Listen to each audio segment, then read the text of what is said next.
Hi, I'm Melissa Ann Pfeffer. I'm an atmospheric volcanologist. I work at the Icelandic Met Office, and in this video we're going to talk about making drone multigas measurements in a volcanic plume.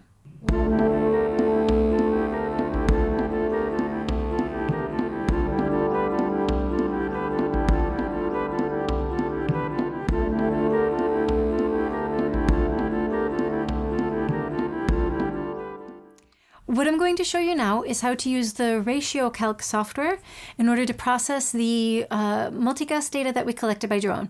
So the last data set that we've collected was the 10th of July. That's when the drone crashed. And so this is the last measurement we have from this. So what I've done is I have opened up the file, and then what I've done is I've chosen two of the species that I'm interested in. I'm interested in CO2 and I'm interested in SO2.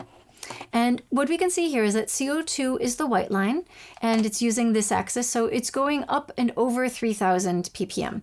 And the SO2 is the red line, and the red lines are going up to 300 in ppm. So this region where we have the highest values, it's oversaturated. We can't use that. So we need to look at a weaker part of the measurement.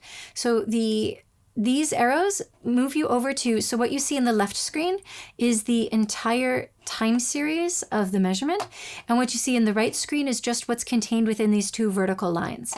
And so what I'm going to do is I'm actually going to change the axis here to make it easier. So I'm going to change this to 1850. And we don't want to look at this area where it's such high value, so I'm going to move this to 2200.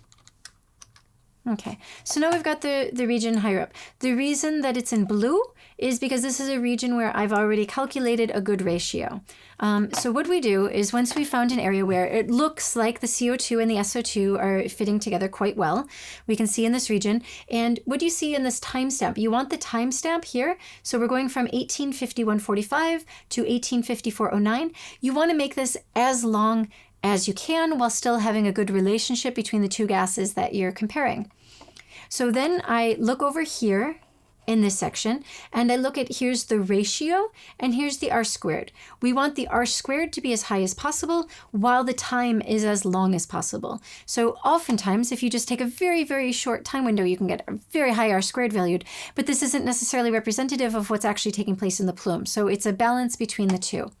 And what we can see is that the white line, which is the CO2, it could use some smoothing. It looks quite ragged.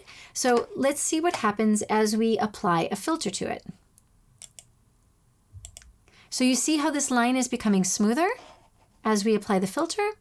And you can see that the R squared valued is also going up. There's a different amount of time between when the gas reaches one sensor and reaches the next sensor because the sensors are in line with each other. The pump is pulling the gases through the instrument, but there is a time lag between when the gases reach one and when they reach the other. And also the electrochemical sensors, such as the H2S and the SO2, they also take some time for the gas to be reflected in the voltage that is being transmitted through the sensor. So we very often have to shift these curves so that they lay on top of each other. So you can see that moving it this way makes it worse, but as we move it this way, it looks better and better and better.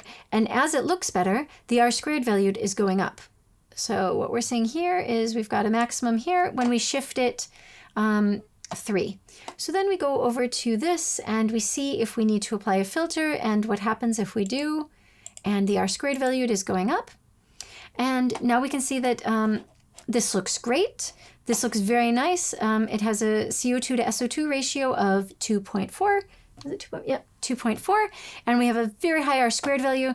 It's more than 3 minutes, and we can see that it looks very good. So we believe this. Like, this looks like a very nice CO2 to SO2 ratio. And so we do this for the different gases, and so we have water and H2S, and we repeat the same procedure in order to populate the database of the composition of the gases that are being released during the eruption. What we have here is how I organize the measurements, the multigas measurements. So we have the name of the file, the date, then the time start and the time end. So this is those two vertical lines that I was showing you, the start and the end. then we have the maximum of the gases that we measure. So the maximum of the CO2, maximum water, maximum H2S, maximum hydrogen if the multigas has hydrogen sensor, which this drone multigas does not, and the maximum of the SO2. And then here, if we were able to get good ratios, then here is where we put the ratios. So this is the measurement that we were just looking at from the 10th of July. Here's the H2O to CO2 ratio. We record the ratio, the R-squared value, and the error. And we do this for all the different ratios that we're able to see. So we have not measured for anything that involves hydrogen because we're not measuring hydrogen. And then we would use ND for if a particular ratio is not detected during a particular measurement. This is how we organize the multigas measurements, both if it's measured by drone or on the ground, in order to have a good organization of the data. What I'm going to show you now is a very useful way of displaying the data. There's two main reasons why we're interested in making the multigas measurements of the eruption cloud. One is so that we can get the ratio of other gases to SO2. So for example, so we can calculate how much CO2 is being emitted during the eruption. And a second reason is we want to know if the composition of the gases is changing over the course of the eruption. And one of the most useful ways of displaying this data is in a triangle plot. So we use the ratios that we measured in the multigas data, the CO2 to water, the SO2 to water, and the SO2 to CO2. So we use all these ratios in order to plot on this triangle plot. The red dot is the petrological composition, and the yellow dots are all the multigas measurements we've made during the eruption. And the large yellow dot is the 10th of July data point. And what we can see is that there is some variance in the composition of the gases, but we're not seeing any systematic trend in a change in the gas composition over the course of the eruption. So for the sake of what the multigas is seeing, we believe that the composition of the gases has not significantly changed over the course of the eruption, even though we know from the petrological data that the magma itself has changed over the course of the eruption, but not within a range that's going to change the gases that we measure at the surface.